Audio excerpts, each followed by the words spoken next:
Hi everyone, welcome to your 12th class.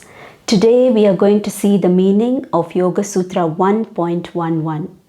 Anubhuta Vishaya Asampramoshaha Smritihi. So what is Smriti or memory? It is the retention or not slipping away, that is Asampramoshaha, of an object or experience, Anubhuta Vishaya. The mind has a huge storehouse of objects and experiences embedded in the chitta, forming samskaras. There are unlimited samskaras which can be retrieved. This is the conscious memory.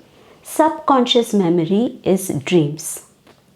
Now, the 5 vrittis mentioned by sage Patanjali can be understood as pramana, right knowledge, viparyaya, wrong knowledge, vikalpa, imaginary knowledge, nidra, no knowledge, and smriti, past knowledge. Now that we know all the mental modifications, it would be preferable to accumulate more of the right knowledge, pramana, in order to make our memories more positive and useful. There is a very beautiful and famous chariot analogy in the Katopanishad, which tells us in a very simple way about how to manage our lives.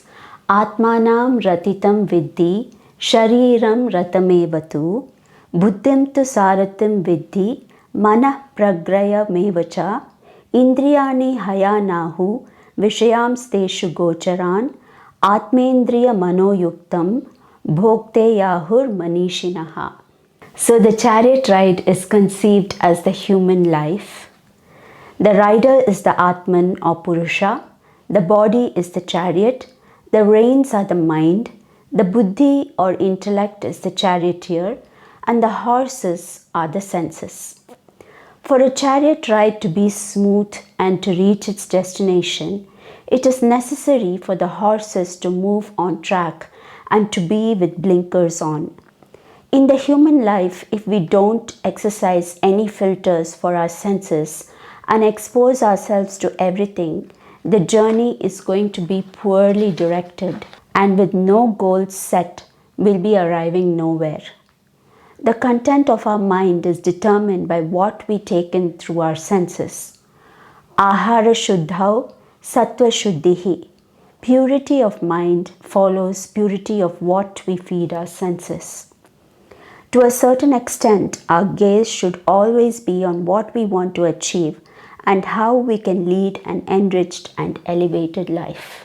The mind or the reins has to be kept not too tight or too loose. If the mind is not trained to be disciplined, it's going to be a bumpy ride.